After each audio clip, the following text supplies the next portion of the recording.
Olá, meus amigos, meu jovem, minha jovem, chega junto, vamos começar mais uma análise de um romance para o país, segunda etapa. O romance hoje é Vidas Secas, do nosso querido Graciliano Ramos. Um dos romances mais conhecidos da literatura brasileira, né, simplesmente eternizados em seus personagens, Fabiano, Sim a Vitória, seus dois filhos e a Cadelinha Baleia, né? Quem não conhece a Cadela Baleia, que já está no nosso imaginário, assim como o cachorro caramelo brasileiro. Gente, vamos lá. E eu vou começar analisando com vocês o contexto histórico dessa obra, né? Ora, fiz aqui um apanhado dos acontecimentos da década de 30. Considere que esse livro será publicado, né, em 1936. Então, olha, a década de 30 já começa sacudida pela queda da Bolsa de Nova York. O crash da Bolsa de Nova York prejudica gravemente a economia cafeeira. Veja que a primeira fase modernista, centrada em São Paulo, né, vai sofrer diretamente, né, essas consequências. Ora, o Nordeste vai começar a despontar agora na década de 30 na literatura, né? E veja só, a Revolução de 30 coloca Getúlio Vargas no poder. Em 1932, eclode a Revolução Constitucionalista de São Paulo. Em 1934, nós teremos a nossa nova Constituição. Em 1935, as coisas estão endurecendo.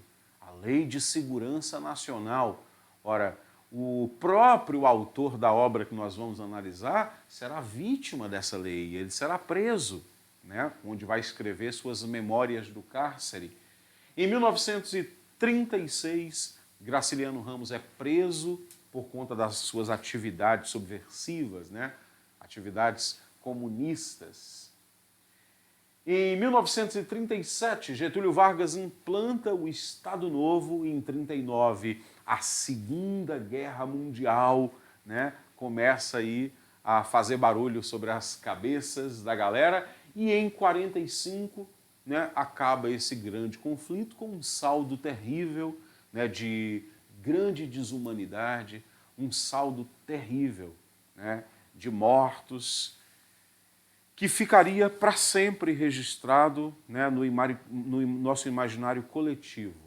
Ora, estou mostrando para vocês que Vidas Secas surge num momento tenso da vida nacional e um momento tenso, né, da vida internacional. Ora, é nesse momento que vamos ter na literatura brasileira a transição para a segunda fase modernista, né? Se a primeira fase modernista é a fase heróica, é a fase iconoclasta, que brilhou lá na Semana de Arte Moderna, que tinha, né, a intenção de instalar a modernidade no país e, portanto, suas preocupações eram prioritariamente estéticas, a partir do segundo momento modernista, as preocupações passam a ser políticas e sociais.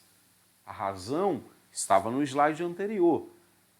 É o contexto que faz com que esses escritores coloquem a sua literatura como matéria-prima, como arma de combate a todo o estado do fascismo, a todo o estado, né, de totalitarismos, né, no qual o mundo estava imerso. Então, aquela atitude anárquica da primeira fase será abandonada, né? Teremos agora uma fase de consolidação, uma fase de amadurecimento da estética modernista, né? Teremos um olhar mais crítico para o ser humano e para a sociedade. O próprio desenvolvimento, as máquinas que havia seduzido os artistas da primeira geração. Não se esqueçam, por exemplo, do futurismo, movimento que cantava o amor à velocidade e às máquinas, né? Agora, na segunda fase, os artistas vão olhar as máquinas, vão olhar a própria noção de progresso, né, com bastante cuidado. Afinal de contas, o próprio homem se vê vitimizado por essa máquina e por esse progresso. Então, o plano ideológico, ele acaba se sobrepondo ao plano estético. É muito mais importante gerar com a sua obra de arte, com a sua obra literária, consciência na cabeça dos leitores. Então nasce o romance regionalista de 30, que tinha por objetivo, né, realizar as ideias do grupo regionalista que se reúne em 1922 no Recife e que visavam construir uma ficção, né, de representação social do Nordeste. Era preciso mostrar o Nordeste que ninguém conhecia, né? Veja que nos primeiros anos do século XX, a república que vivíamos era café com leite, centrada nos interesses do Sudeste. Cabia, portanto, aos artistas regionalistas da década de 30 apresentarem os dilemas do Nordeste, da Bahia, do Alagoas, do Ceará, da Paraíba, né? Então, o objetivo era criar engajamento social, denunciar a realidade, né? Apresentar a vida difícil que existia naquele agreste sertanejo. Os temas principais: a seca, suas dificuldades. A gente vai ver a seca no livro da Raquel de Queiroz, o 15, e no livro de que vamos tratar aqui, Vidas Secas, né? Um fenômeno geofísico que somado ao abandono político no qual se encontrava o povo sertanejo, gera uma devastação na vida daquele povo. O patriarcalismo, suas tradições, o machismo, né, das relações sociais, o coronelismo como forma de poder, como forma de política, né? Inclusive no seu contraponto violento, que é o cangaço, né, e os ciclos econômicos, de modo geral, que representam a cultura, né, econômica desses locais. A literatura de José Lins do Rego vai mostrar o açúcar, a literatura do Jorge Amado vai mostrar o cacau, né? A literatura do Graciliano Ramos mostra principalmente, né, as relações de poder, as relações patriarcais que esmagam o homem sertanejo. E aí a gente pensa na estrutura, na linguagem da obra Vidas Secas, que eu tenho certeza que você leu, né? Leu ou não leu? Leu ou não leu, meu companheiro? Né? Fala para mim. Leu, né? Leu. E por isso a gente vai analisar aqui a estrutura, a linguagem, né? O narrador é observador. O narrador é de terceira pessoa, né? Já sabemos o que é isso. É aquele narrador que não participa da história, ele não é personagem. E isso é uma novidade na ficção do Graciliano Ramos. Afinal de contas, os seus livros costumam ser escritos em primeira pessoa. Angústia, né? O São Bernardo, as suas próprias memórias do cárcere. Entretanto, Vidas Secas é escrito em terceira pessoa, com onisciência prismática. Professor, que coisa complicada é essa? Vou explicar para vocês. Onisciência prismática, né? É quando o narrador, né, ele cede o seu ponto de vista, né, e olha o mundo de vez em quando pelo olhar dos personagens. Bem, então, nós vamos ter no livro Vidas Secas um capítulo com o nome Fabiano, um capítulo com o nome Sim a Vitória, um capítulo com o nome O Menino Mais Velho, O Menino Mais Novo. A própria baleia, o capítulo 9 do livro é dedicado à baleia. Então, em cada um desses capítulos, em cada momento, né, que o escritor sente que é necessário, ele cede o ponto de vista do narrador observador ao personagem. E nós, leitores, sentimos que nós estamos vendo, naquele momento, o mundo a partir da descrição de Fabiano, ou então o mundo a partir do olhar amargo de Sim a Vitória, até o mundo pelo olhar de baleia. Existe um momento da narrativa em que a gente vê o delírio da baleia, imaginando um céu cheio de preás. Então, voltemos. O narrador é de terceira pessoa, mas esse narrador consegue, né, distribuir o foco narrativo. né? Isso só grandes escritores, só gênios conseguem realizar por meio do discurso indireto livre. O discurso indireto livre é a ferramenta que se usa para conseguir esse efeito, pois o narrador interioriza o pensamento do personagem. E você fica naquela dúvida, foi o personagem que falou isso, né? Ou foi o narrador? Né? Ou seja, quando nós lemos na história, né, iria chegar a um lugar melhor, né? É o Fabiano prometendo isso a si mesmo? Ou é o narrador, né, apontando a trajetória do Fabiano? Essa dúvida é gerada pelo efeito do discurso indireto livre. Tá? Então, presta muita atenção nisso. A narrativa possui unidade, é uma história corrente. Entretanto, os capítulos da história são autônomos. Significa que você pode ler os capítulos como se fossem unidades isoladas. O crítico Antônio Cândido chama o livro Vidas Secas, né, de romance desmontável. O Rubem Braga usou essa expressão também. O romance desmontável.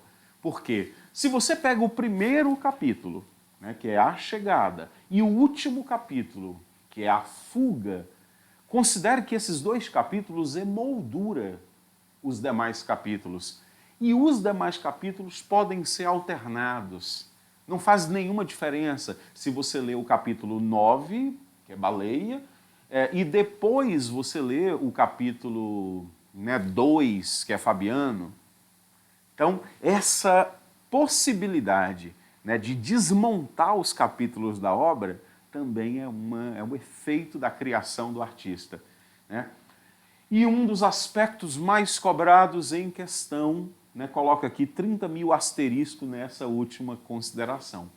As orações são coordenadas, o livro usa pouco orações subordinadas. Orações subordinadas são aquelas orações mais caudalosas, mais longas. A obra Vidas Secas é escrita em linguagem muito curta, muito direta. Sabe quando você se comunica, chegou na sala, olhou para o lado, né, onde as frases elas vão se somando, né, de modo coordenado. Isso gera um efeito que os críticos chamam de linguagem seca. É claro que é metafórico. Nós estamos usando uma metáfora, né, já que ele condensa demais a linguagem em orações coordenadas, eu vou considerar que a linguagem é seca.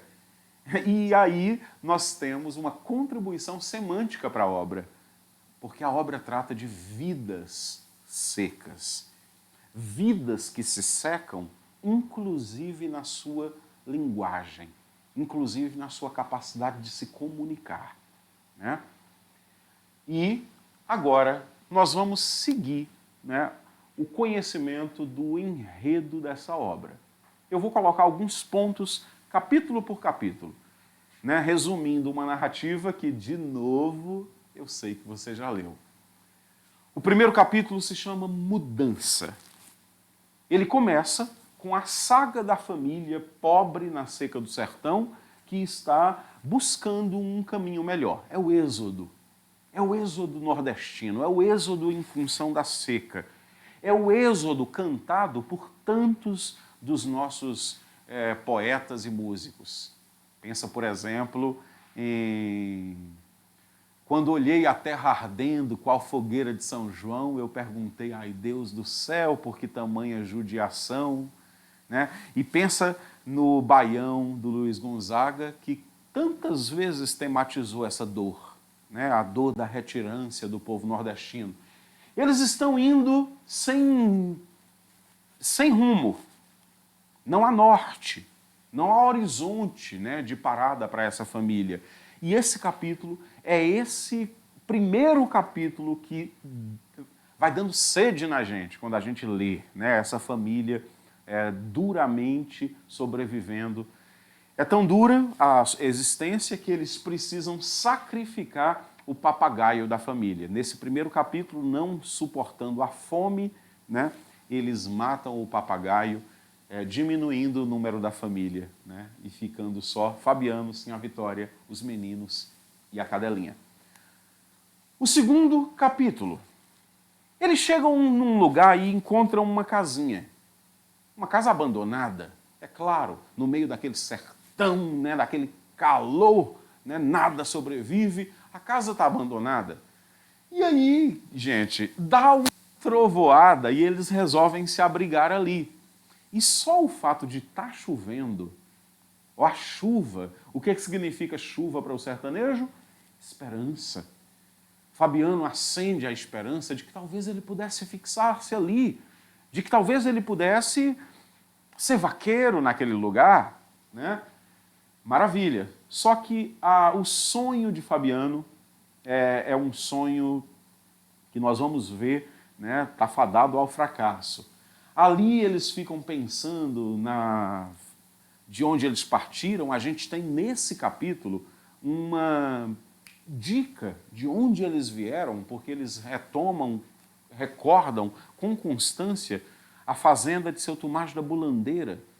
Seu Tomás da Bulandeira, que é um beneficiador de algodão e que nem mesmo, né, todas as propriedades que ele tinha o impediram de escapar da seca.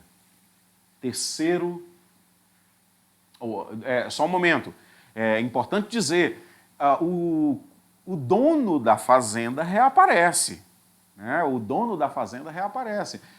Isso é muito sazonal. No período de seca, o dono leva o gado embora. Quando a chuva cai, o dono do gado traz o gado de volta. Encontrou Fabiano ali e expulsou Fabiano. Só que Fabiano negocia com ele, né? Trabalho. Fabiano negocia um salário muito baixinho, né, para continuar ali naquela casa. E consegue. Vamos lá. Terceiro capítulo, cadeia. Capítulo terrível. Né? Fabiano, agora trabalhando de vaqueiro, ganhando aquele salário minguado, né, ganhando um quartinho de porco, ele vai até a cidade para fazer compra. Ele vai comprar querosene, comida, esses elementos de primeira necessidade. Ele vai na bodega tomar uma pinga, bastante irritado com o preço de tudo, né, e acaba sendo convidado por um soldado para jogar cartas. O vaqueiro Fabiano aceita, vai jogar as cartas, só que acaba perdendo o dinheiro. E para não perder tudo, abandona o jogo. O fato dele ter abandonado o jogo irrita o soldado amarelo, que pisa no pé de Fabiano. Fabiano acaba soltando lá um pop, né?